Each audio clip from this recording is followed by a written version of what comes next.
Hello student, this is Vivek. So student, class 12th economics के exam रुक जाना नहीं के लिए हम आज ये वीडियो लेकर आए हैं, जिस वीडियो में हम बात करने वाले हैं इकोनॉमिक्स के कुछ 30 से 35 ऐसे इंपॉर्टेंट क्वेश्चन जो आपको रुक जाना नहीं के एग्जाम्स में पूरे क्लियर कर लेना है। सो स्टूडेंट, वीडियो शुरू करने से पहले मैं आपको एक बात क्लियर कर देता हूं। अगर आप लोग को इकोनॉमिक्स के नोट्स चाहिए तो वो भी आप लोग हमारे से परचेस कर सकते हो, वो भी मात्र 29 रुपीज में। और साथ ही साथ अगर आप लोग का रिस्पांस अच्छा रहेगा तो हम इसके लिए इकोनॉमिक्स की हिंदी एंड इंग्लिश दोनों ही माध्यमों में लाइव क्लासेस भी आपको प्रोवाइड करेंगे। तो आज इस वीडियो में हम लोग क्लियर करने वाले हैं इकोनॉमिक्स के 30 से लेकर 35 ऐसे मोस्ट इंपोर्टेंट क्वेश्चंस जिनकी आपको जरूरत है आपके रुक जाना नहीं एग्जाम्स के लिए। सो स्टूडेंट, हम शुरू करते हैं। तो जैसे कि आपको पता है, हम लोग सबसे पहले first student class 12th economics का हम पहला देखने वाले हैं। तो इसमें हम बात करने वाले हैं अर्थशास्त्र के भाग 1 की। और जैसे कि आपको पता है, अर्थशास्त्र के दो भाग हैं, भाग 1 और भाग 2। तो सबसे पहले हम भाग 1 के जो भी यूनिट्स है उनके इंपॉर्टेंट क्वेश्चंस आज इस वीडियो में हम लोग कंप्लीट करेंगे। तो पहली यूनिट जो व्यष्टि अर्थशास्त्र एक परिचय है, इसमें से आपको छोटा सा यानी 2 नंबर का एक क्वेश्चन देखने को मिल सकता है। तो हम उसको क्लियर करने के लिए एक इंपॉर्टेंट क्वेश्चन कर लेते हैं, कोई सा भी जो मोस्ट इंपॉर्टेंट है, जो आप लोग को कर लेना है। जैसे कि आप लोग को स्क्रीन पर देखने को मिल रहा होगा, व्यष्टि अर्थशास्त्र का परिचय इसमें बोला गया है, यानी व्यष्टि अर्थशास्त्र के ऊपर से इस पे से कुछ ना कुछ क्वेश्चंस बनेंगे। लेकिन इसके इंपॉर्टेंट क्वेश्चंस की बात करूं तो इंपॉर्टेंट क्वेश्चंस में आपको कुछ अलग क्वेश्चंस भी देखने को मिल सकते हैं जो आपको एग्जाम्स में मिलेंगे। जैसे कि हम सबसे फर्स्ट क्वेश्चंस की बात करें, अर्थशास्त्र किसे कहते हैं। ठीक है, तो अर्थशास्त्र किसे कहते हैं, ये एक मोस्ट इंपोर्टेंट क्वेश्चन है ना। अर्थव्यवस्था किसे कहते हैं, सॉरी। तो अर्थव्यवस्था ये एक मोस्ट इंपोर्टेंट है जिसमें हम लोग को देखना है कि अर्थव्यवस्था का मतलब क्या होता है। तो स्टूडेंट, अर्थव्यवस्था किसी भी देश की आर्थिक प्रणाली होती है, यानी कि अर्थव्यवस्था एक ऐसा इकोनॉमिक सिस्टम है जिसमें जो उसे देश के आर्थिक क्रियाओं के संचालन को बताती है। प्रत्येक अर्थव्यवस्था किसी न किसी आर्थिक प्रणाली पर आधारित होती है। किसी देश में समस्त आर्थिक क्रियाओं पर परिपथ अर्थव्यवस्था कहलाता है। मतलब सिंपल है कि इकोनॉमी कुछ नहीं बल्कि इकोनॉमी एक ऐसा सिस्टम है जिसमें कोई भी व्यक्ति क्या करता है, आर्थिक क्रिया करता है। आर्थिक क्रिया कर कर वो अपनी इनकम को अलग अलग चीज पे लगाता है, ठीक है ना। और उसके बाद होता क्या है कि उसके इन्वेस्ट करने से या फिर उसके खर्च करने से दूसरे व्यक्ति को फायदा होता है, दूसरे व्यक्ति से और भी व्यक्ति उसका लाभ उठाते हैं, और ऐसा ये सिस्टम चलता रहता है। तो ये मोस्ट इंपोर्टेंट क्वेश्चन आपका पहला हो गया, अर्थव्यवस्था किसे कहते हैं। अब अर्थव्यवस्था किसे कहते हैं, अब इसी चैप्टर में से हम एक और क्वेश्चन इंपोर्टेंट क्वेश्चन उठाते हैं जो मोस्ट इंपोर्टेंट क्वेश्चन हो सकता है आपके लिए। तो जब हम नीचे साइड जब आएंगे तो यहाँ आप लोग को और भी मोस्ट इंपोर्टेंट क्वेश्चन देखने को मिल सकते हैं। तो जैसे कि अभी के लिए फिलहाल के लिए अगर हम लोग बात करें एक मोस्ट इंपोर्टेंट क्वेश्चन की, तो वो मोस्ट इंपोर्टेंट क्वेश्चन आपका हो सकता है अवसर लागत क्या है। यानी अवसर लागत का मतलब हमें इस क्वेश्चन में जानना है। 22 नंबर वाला क्वेश्चन है ये कि अवसर लागत किसे कहते हैं। अवसर लागत, जिसको अपॉर्चुनिटी कॉस्ट भी बोलते हैं। तो अवसर लागत 2 अक्षरों में दूसरे, है ना, ये यहाँ पर 2 अक्षर, ठीक है ना। अवसर लागत 2 अक्षरों में दूसरे अवसर की हानि के रूप में पहला अवसर का लाभ उठाने की लागत होती है। यानी कि आपके सामने 2 यहाँ पर ऑप्शंस होते हैं जिसमें से आपको कोई सा भी एक ऑप्शंस को चॉइस करना पड़ता है। यही एक अपॉर्चुनिटी कॉस्ट है। यहाँ पे होता क्या है कि अवसर लागत वास्तव में किसी स्थान के उसके दूसरे सर्वश्रेष्ठ प्रयोग मूल्य को कहा जाता है। अब ऐसी कंडीशन में जहां पर जो आपको बेस्ट रहेगा, जहां से आप लोग को ऐसा लग रहा है कि जहां से आप लोग को सर्वश्रेष्ठ मूल्य मिल सकता है, ठीक है ना, उसके लिए आप इसको यूज करोगे। जैसे कि उदाहरण के लिए एक ड्राइवर का हम एग्जांपल लेते हैं, ठीक है ना, जो ट्रक चलाता है एवं कार भी चला सकता है, क्योंकि अगर वो ड्राइवर है तो वो ट्रक और कार दोनों को ही चला सकता है। इसमें से वर्तमान ट्रक ड्राइवर को बनाए रखने के लिए यदि वह कार ड्राइवरी की नौकरी का परित्याग करता है तो इस अवसर लागत कहते हैं। वास्तव में अवसर लागत साधन लागत के ऊपर एक बचत ही है।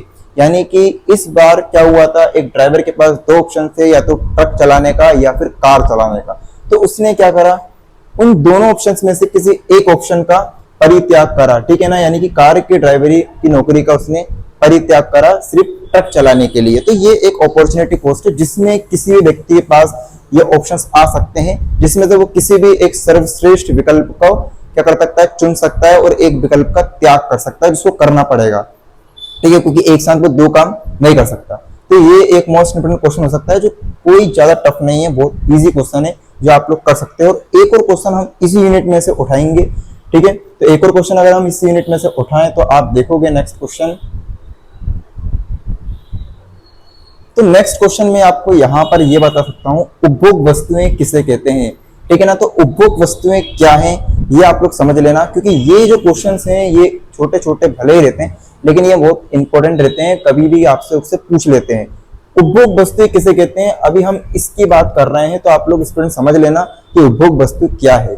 उपभोग यानी कि कंज्यूम। अब कंज्यूम यानी एक प्रकार से उपभोक्ता, उपभोक्ता ही किसी ना किसी चीज को कंज्यूम करता है, ठीक है ना, यानी कंज्यूमर किसी भी चीज को कंज्यूम करने की बात हो रही है।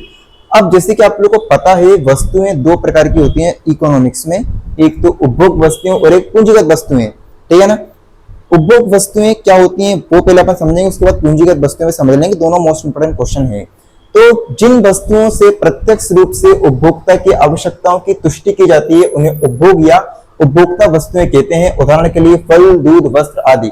मतलब उपभोग वस्तुएं वे होती हैं जो डायरेक्टली किसी भी व्यक्ति को मिल जाती हैं, यानी डायरेक्टली कंज्यूमर के हाथ में आ जाती हैं, जैसे फल, दूध, वस्त्र आदि, यानी कि डायरेक्टली कंज्यूमर्स उसको कंज्यूम करते हैं, ठीक है ना। तो वो उपभोग वस्तुएं होती हैं, यानी कि प्रोड्यूसर्स दो प्रकार के गुड्स बनाता है, एक तो उपभोग वस्तुएं और एक पूंजीगत वस्तुएं। उपभोग वस्तुएं वैसी होती हैं जो डायरेक्टली उपभोक्ता यूज कर सकता है, लेकिन पूंजीगत वस्तुएं डायरेक्टली उपभोक्ता यूज नहीं करता है। इसलिए हम लोग पूंजीगत वस्तुओं वाला क्वेश्चन भी समझ लेंगे, क्योंकि दोनों क्वेश्चन एक दूसरे से जुड़े हुए हैं, यानी इंपॉर्टेंट दोनों ही है, तो इसको भी आप लोग समझ सकते हो, ये अच्छा क्वेश्चन है। पूंजीगत वस्तुएं किसे कहते हैं, तो मैंने आप लोग को पहले बता दिया, उपभोग वस्तुएं भी होती हैं जो डायरेक्टली उपभोक्ता को मिल जाती हैं, लेकिन पूंजीगत वस्तुएं होती हैं जो उपभोक्ता को डायरेक्टली नहीं मिलती हैं, ठीक है ना। पूंजीगत वस्तुओं से तात्पर्य स्थायी संपत्तियों जैसे उपकरण, मशीनरी आदि से है, जिनका उपयोग निर्माता द्वारा वर्षों से उत्पादन प्रक्रिया के लिए बार बार किया जाता है। पूंजीगत वस्तुएं हमेशा उच्च मूल्य की होती हैं। तो पूंजीगत वस्तुएं जो होती हैं स्टूडेंट्स वो उच्च मूल्य की होती हैं और वो डायरेक्टली यूज के लिए बिल्कुल भी नहीं बनाई जाती हैं। जैसे कोई मशीन बनाई जा रही है तो भाई वो इंडस्ट्री में यूज करने के लिए बनाई जा रही है, जिससे कोई सा दूसरा प्रोडक्ट बनाए, तो उपभोक्ता डायरेक्टली उस मशीन को कंज्यूम नहीं करेगा, उपभोक्ता तो उससे बनने वाली कोई भी चीज को कंज्यूम करेगा ना, तो वो मशीन का उपभोक्ता कोई यूज नहीं करेगा, इसलिए वो डायरेक्ट गुड्स है ही नहीं है। और वैसे आप लोगों को बता दिया है उसका उच्च मूल्य होता है, और कंज्यूमर जो होता है वो ऐसी चीज खरीदता है जो उसके बजट में हो, यानी कि वो उसको कंज्यूम कर सके, ठीक है ना, यानी उसकी इनकम के बाहर ना जाए। अब यहाँ पर पूंजीगत वस्तुओं को ज्यादा फिर कौन खरीदता है, तो ये इंडस्ट्रीज के लोग ही इसको ज्यादा परचेस करते हैं, या फिर उसको वही लोग बनाते हैं और दूसरी इंडस्ट्रीज को बेच देते हैं ताकि वो उसका यूज करके कोई से दूसरी चीज बना सकते हैं, ठीक है ना। तो ये दो क्वेश्चन हमने समझ लिया, और इस यूनिट में से हम लोगों ने टोटल 4 इंपॉर्टेंट क्वेश्चंस को समझा है जो बिल्कुल भी टफ नहीं है, और ये प्रीवियस एग्जाम्स में पूछे भी गए हैं। अब हम लोग स्टूडेंट नेक्स्ट यूनिट पर आ सकते हैं। नेक्स्ट यूनिट जो आप लोग को देखने को मिलेगी उपभोक्ता के व्यवहार का सिद्धांत, ये मोस्ट इंपोर्टेंट यूनिट है, और इस यूनिट में से आप लोग को एक 4 नंबर का बड़ा क्वेश्चंस भी देखने को मिलेगा, इसलिए हम लोग इसमें से भी कोई से 3 या 4 क्वेश्चंस इंपॉर्टेंट देख लेंगे। तो स्टूडेंट अगर इस यूनिट की मैं बात करूं और इसमें से अगर कोई से इंपॉर्टेंट क्वेश्चंस वो हैं जो प्रीवियस एग्जाम्स में बार बार पूछे गए हैं, तो उनकी अगर हम बात करेंगे ना, तो वो सबसे पहले वो क्वेश्चन आपका निकल के आएगा,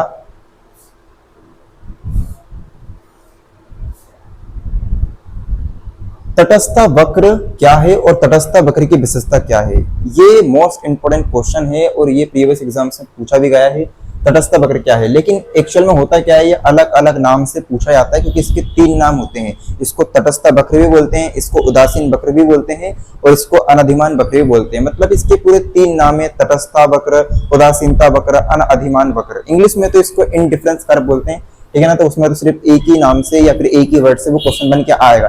लेकिन हिंदी में ये 3 नाम से किसी भी क्वेश्चन मतलब किसी भी नाम से आ सकता है, तो कंफ्यूज मत होना, क्वेश्चन यही है, ठीक है ना।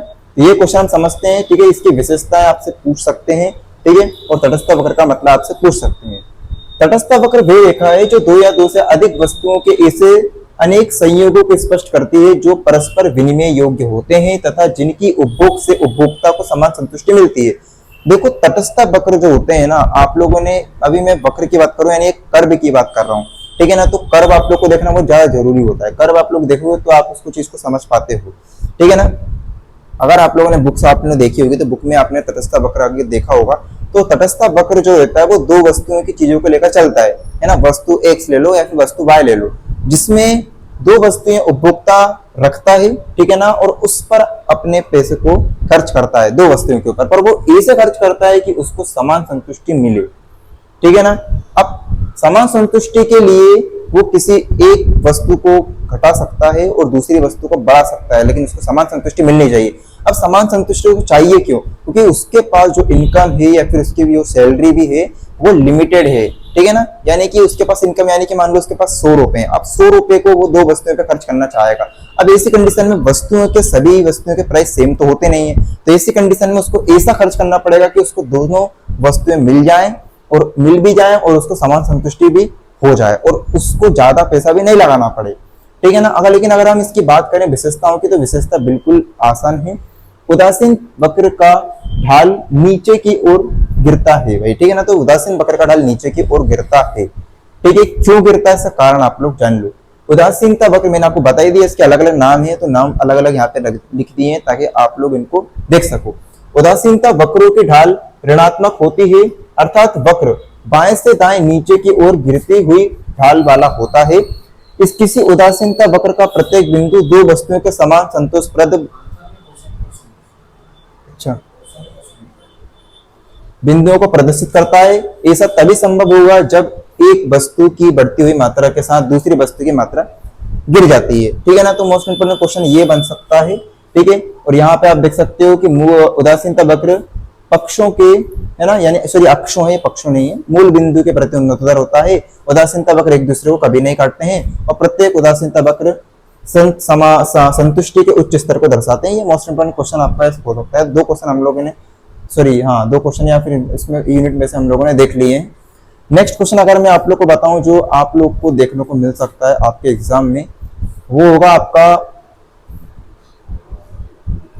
मांग को निर्धारित करने वाले तत्व। ये क्वेश्चन भी मोस्ट इंपोर्टेंट क्वेश्चन है कि मांग को निर्धारित करने वाले एलिमेंट्स क्या क्या होते हैं, ठीक है ना। तो भाई वो एक वस्तु की कीमत हो सकती है, उपभोक्ता की आय हो सकती है, धन का वितरण हो सकता है और उपभोक्ता की रुचि भी हो सकती है। अब ये क्वेश्चन है मोस्ट इंपोर्टेंट है, तो मतलब हम समझ में आ रहा है कि ये क्वेश्चन भी आप लोग को क्लियर कर लेना है।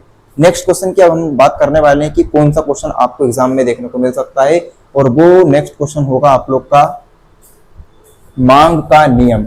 एक्चुअली मांग का नियम काफी बार पूछा गया है, इसलिए इसके चांसेस ज्यादातर रहते हैं कि ये आप लोग से पूछा है। तो मांग का नियम समझाइए और इसकी मान्यताएं, ये तो हमने एक में कर दिया है क्योंकि मांग का नियम के साथ इसकी मान्यताएं भी हमने लिख दी है। तो मांग का नियम एक मोस्ट इंपोर्टेंट क्वेश्चन हो सकता है, ठीक है ना। तो इसको भी आप लोग को क्लियर कर लेना है।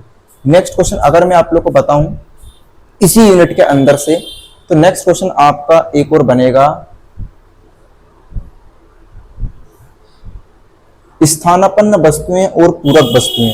तो ये मोस्ट इंपोर्टेंट और सबसे इजी क्वेश्चन है कि स्थानापन्न वस्तुएं और पूरक वस्तुएं के बारे में आपको लिखना है, जिसमें आप लोग अंतर के आधार में इसका अर्थ लिख सकते हो, मांग की प्रकृति लिख सकते हो, उसमें संबंध लिख सकते हो और मांग वक्र की प्रवृत्ति को भी लिख सकते हो। तो ये भी मोस्ट इंपोर्टेंट क्वेश्चन हो गया है भाई, ठीक है ना। अब हम लोग बात करते हैं नेक्स्ट यूनिट का, ठीक है ना। तो हम लोग इकाई 3 पर आ गए हैं, उत्पादन तथा लागत वाली। ये यूनिट भी काफी इंपॉर्टेंट है, ठीक है ना। इसमें से भी आपको एक बड़ा क्वेश्चन देखने को मिल सकता है। तो इसकी हम बात करें तो इसमें मोस्ट इंपोर्टेंट क्वेश्चंस कौन कौन से हो सकते हैं, तो वो हम लोग देखेंगे। तो इस वाली यूनिट में अगर कोई सा अच्छा सा मोस्ट इंपोर्टेंट क्वेश्चन जो होगा वो अगर मैं आप लोग को बताऊं तो वो हो सकता है आप लोग का उत्पादन कार्य क्या है, इसके आवश्यक तत्व तथा उल्लेख बताइए। मतलब कि उत्पादन कैसे किया जाता है भाई, ठीक है ना, उसके आवश्यक तत्व क्या है, इसका उल्लेख के बारे में जो क्वेश्चन है ये मोस्ट इंपोर्टेंट क्वेश्चन है, क्योंकि इस यूनिट का नाम ही है उत्पादन तथा लागत। उत्पादन के बारे में आपसे पूछ सकते हैं, तो ये मोस्ट इंपोर्टेंट क्वेश्चन आपका हो सकता है। इसके चारों पॉइंट ही आप लोग को क्लियर कर लेने हैं। और इसके और मोस्ट इंपोर्टेंट क्वेश्चन की अगर हम बात करें इसी वाली यूनिट में से, तो वो होगा आप लोग का उत्पत्ति हास नियम लागू होने के कारण। ये एक मोस्ट इंपोर्टेंट क्वेश्चन है भाई, उत्पत्ति हास नियम लागू होने के कारण। इसमें भी आप लोग को क्या करना है, जो उत्पत्ति हास नियम है, ठीक है ना, ये नियम अलग है और उसके लागू होने के कारण अलग है। तो लागू होने के जो कारण आप लोग को दिखाई दे रहे हैं ना, तो उनको आपको क्लियर करना है भाई, ठीक है ना। ये इसके भी जो 4 पॉइंट्स हैं वो आप लोग को देखने को मिल रहे हैं, वो भी आप लोगों को कंप्लीट कर लेना है। नेक्स्ट इसी वाली यूनिट में से अगर मैं एक आध क्वेश्चन आपको और बताऊं जो मोस्ट इंपोर्टेंट है और आप लोग के पास समय है, अगर आप पढ़ सकते हो तो वो मैं आप लोग को बताऊंगा।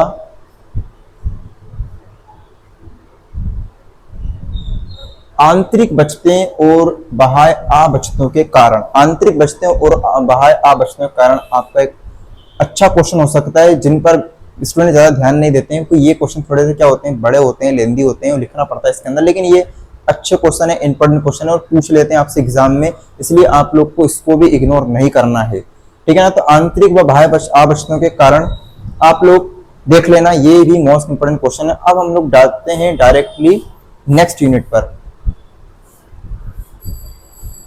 तो स्टूडेंट अगर हम लोग बात करें नेक्स्ट यूनिट की,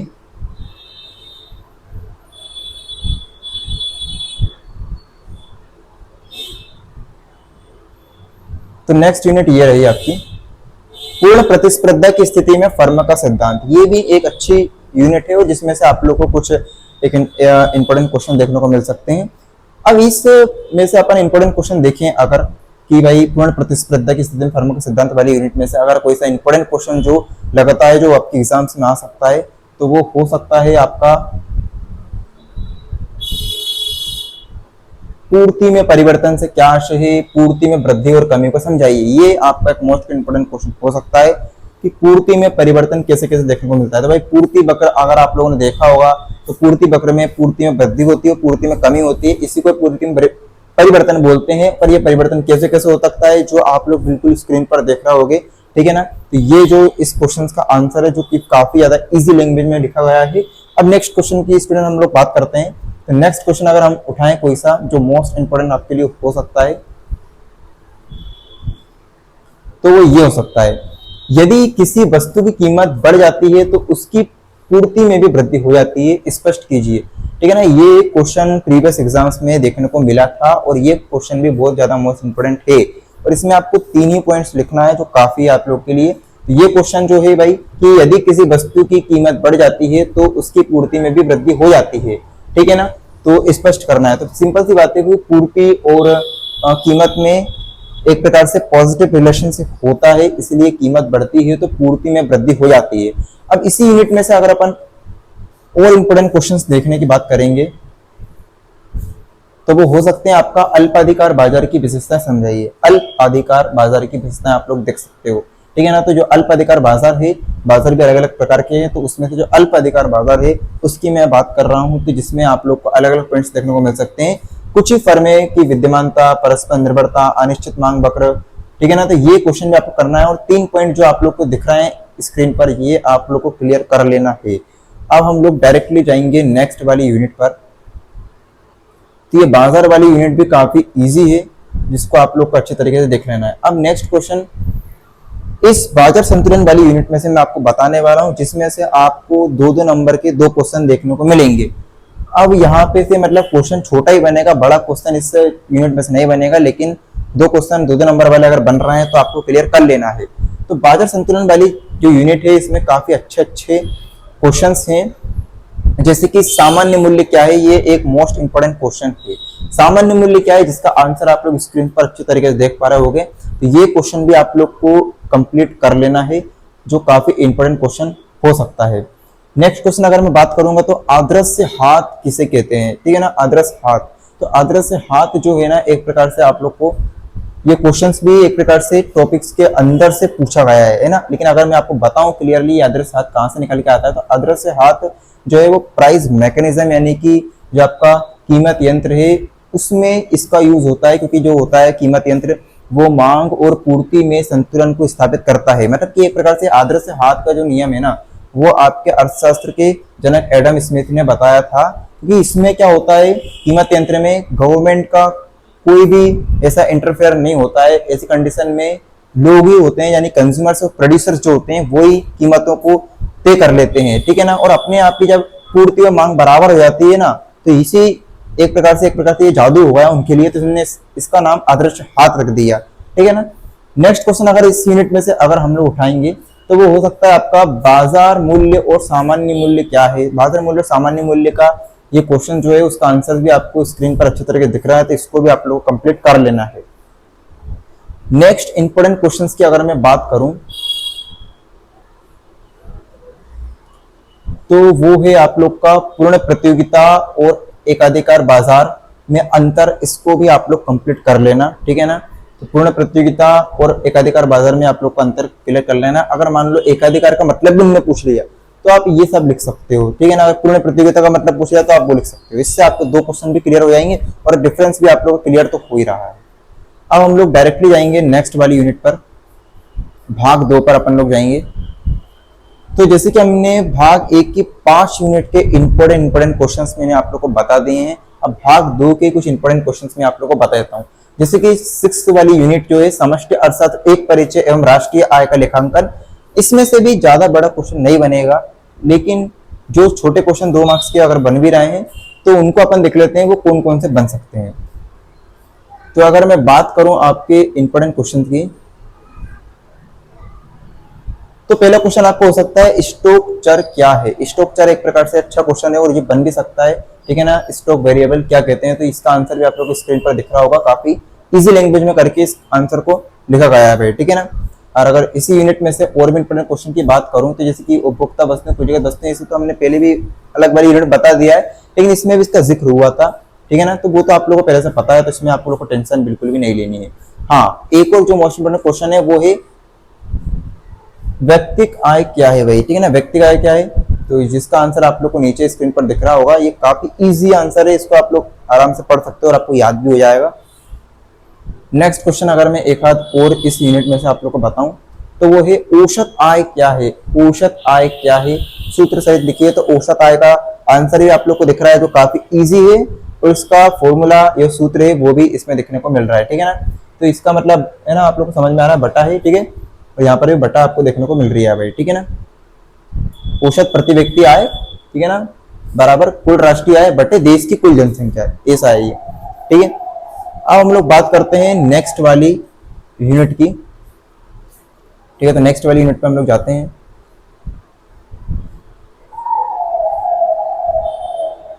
ठीक है, तो नेक्स्ट वाली यूनिट से पहले आपको बता दूं, इसका 38 नंबर वाला क्वेश्चन राष्ट्रीय आय और प्रति व्यक्ति आय वाला भी जरूर कर लेना। ये भी अच्छा क्वेश्चन और मोस्ट इंपोर्टेंट क्वेश्चन है। तो ये भी काफी इजी है, इससे भी आप लोग के 2 क्वेश्चन क्लियर हो जाएंगे। अगर मान लो ये डिफरेंस नहीं पूछा, तो अगर राष्ट्रीय आय का मतलब पूछ लिया तो वो आप ये लिख सकते हो। अगर प्रति व्यक्ति आय का मतलब पूछ लिया तो ये भी आप लिख सकते हो, और डिफरेंस पूछ लिया तो फिर ये तो आपको बता ही दिया है। इससे भी आप लोग के 2 क्वेश्चन क्लियर हो रहे हैं।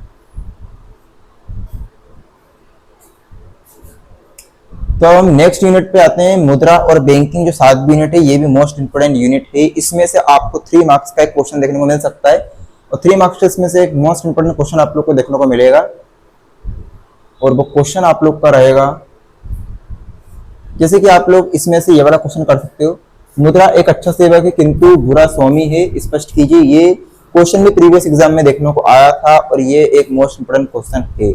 तो ये क्वेश्चन आप लोग को स्क्रीन पर दिख रहा होगा, तो इसको भी आप लोग कंप्लीट कर लेना है, ठीक है ना। इसमें एक 2 नंबर का क्वेश्चन भी आएगा, इसलिए आप लोग को बता रहा हूँ। साथ साथ ये SLR वाला भी कर लेना आप लोग। SLR किसे कहते हैं, तो SLR किसे कहते हैं, ये वाला क्वेश्चन भी आप लोग कर लेना है, और स्क्रीन पर आपको ये क्वेश्चन का आंसर भी दिखाई दे रहा होगा, और काफी इजी आंसर ये भी है, ठीक है ना। नीचे हम लोग आते हैं और इसका इंपॉर्टेंट क्वेश्चन के लिए। तो ये और इसका अगर हम लोग इंपॉर्टेंट क्वेश्चंस की बात करें तो वो आपका हो सकता है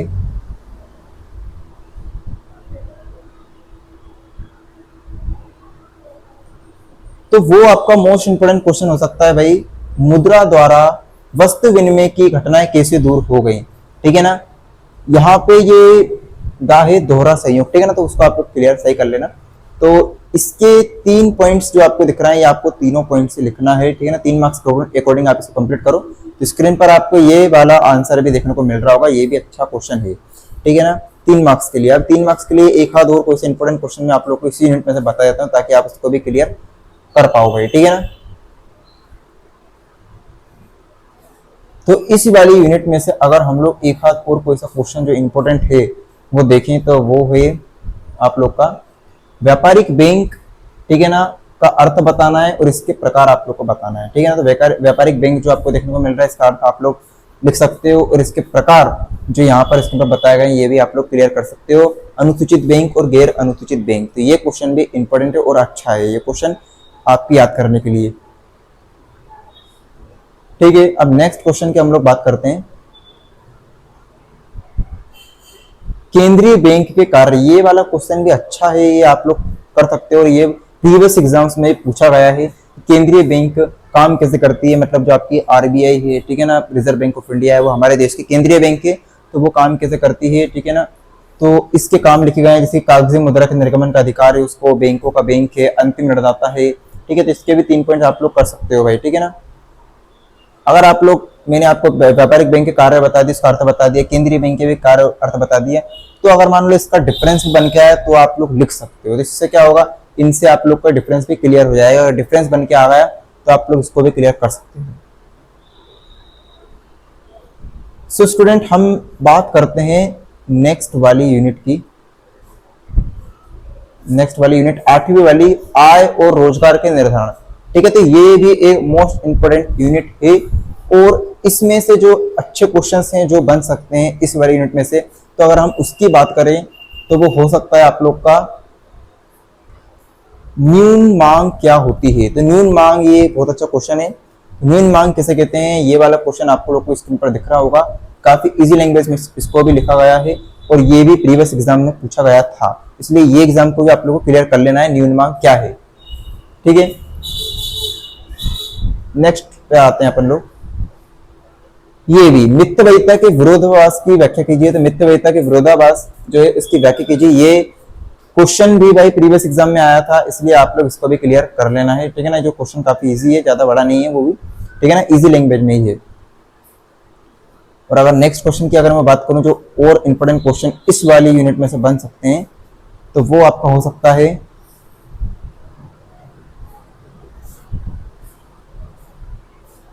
नेक्स्ट वाली, इसी वाली यूनिट में से आपको बताते हैं एक और इंपोर्टेंट क्वेश्चन, बचत के निर्धारक तत्व। देखो बचत के निर्धारक तत्व ये एक प्रकार से अच्छा क्वेश्चन है, ठीक है ना। तो बचत के निर्धारक तत्व क्या क्या है, तो भाई आय है, बचत करने की इच्छा है, जीवन स्तर है, ये 3 पॉइंट आपको लिख दिए हैं। इसमें से 3 नंबर क्वेश्चन भी बनेगा, 2 नंबर क्वेश्चन बनेगा, इसलिए आप लोग को 3 नंबर वाले क्वेश्चन भी कर लेना है। तो ये वाला क्वेश्चन भी इसके लिए मोस्ट इंपोर्टेंट होगा। नेक्स्ट अगर मैं बात करूं इसी वाली यूनिट में से, तो आप लोग ये वाला कर सकते हो, केन्स के रोजगार सिद्धांत को समझाइए। तो ये केन्स के रोजगार सिद्धांत को आप लोग समझा सकते हो, ये इंपॉर्टेंट क्वेश्चन है, इसको भी आप लोग क्लियर कर लेना। और ये आप लोग को देखने को मिल रहा है, ये काफी इजी लैंग्वेज में इसको लिखा गया है। थोड़ा सा ये लेंदी है लेकिन ये इजी है, आपको कर सकते हो। अगर आप लोग एक बार पढ़ के देखोगे तो आपको समझ में आ जाएगा, ठीक है। अगर मैं बात करूं एक और क्वेश्चन की, तो ये लास्ट क्वेश्चन में इस यूनिट में से आप लोगों को बता रहा हूं, अत्यधिक मांग और अभावी मांग में अंतर। पर ये क्वेश्चन अत्यधिक मांग और अभावी मांग की जगह अधिक की मांग और न्यून मांग में भी आ सकता है, ठीक है ना। तो ये अंतर आप लोग कर लेना है। ये अंतर तो वैसे भी आप लोग के प्रीवियस एग्जाम में बहुत बार पूछा गया है, तो इसको तो आप लोग बिल्कुल जरूरी कर लेना। तो इसके ये पहला पॉइंट तो आपको दिख ही रहा है, दूसरा पॉइंट भी आप लोग को यहाँ पर स्क्रीन पर देखने को मिल रहा होगा।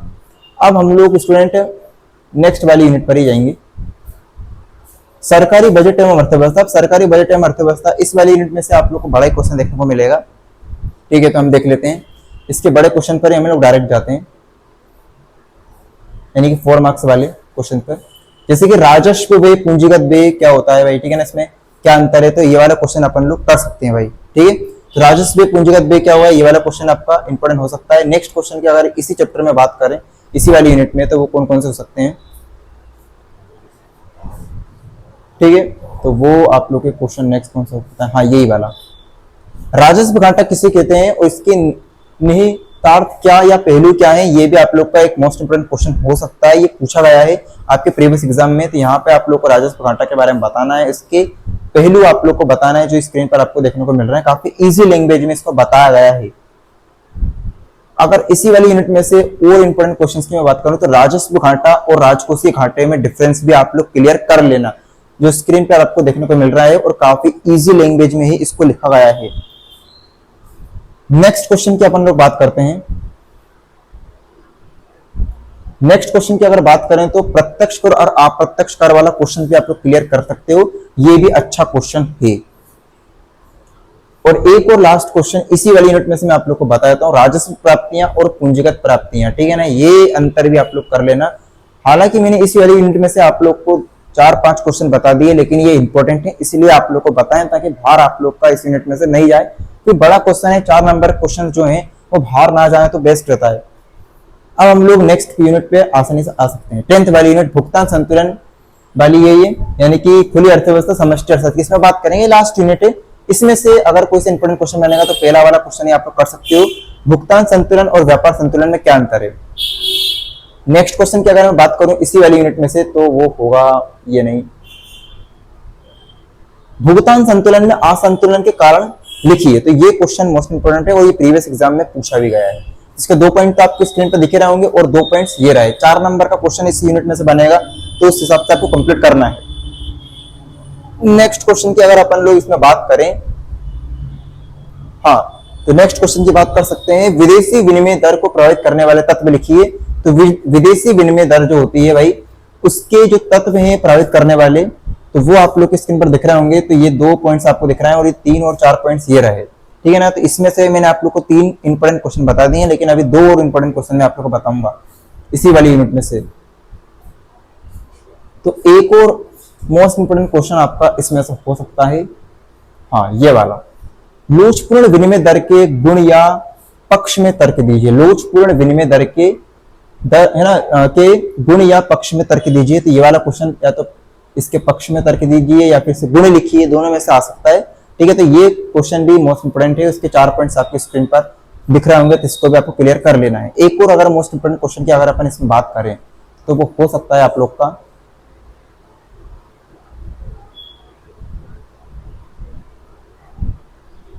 ये है, भुगतान संतुलन में प्रतिकूलता के क्या कारण हैं। 16 वाला क्वेश्चन है, ये भी मोस्ट इंपोर्टेंट क्वेश्चन है और ये क्वेश्चन है प्रीवियस एग्जाम पूछा था, इसलिए इस क्वेश्चन को मैंने आपको जरूर बताया है कि भुगतान संतुलन में प्रतिकूलता के क्या कारण है, स्पष्ट कीजिए। तो इसके पूरे 4 पॉइंट आप लोग को स्क्रीन में दिखाई दे रहे होंगे। तो स्टूडेंट्स, जो भी इकोनॉमिक्स के इंपॉर्टेंट क्वेश्चंस थे जो मैं आपको बताना चाहता था वो इस वीडियो में मैंने आप लोग को बता दिए हैं। बस आप लोग को कुछ नहीं करना है, ये बताए हुए क्वेश्चंस को अच्छे तरीके से रीड कर लेना है, उनको अच्छे तरीके से समझ लेना है, ताकि आपको अगर ये एग्जाम में देखने को मिले तो आप उनको आसानी से अच्छे तरीके से लिख सकते हैं।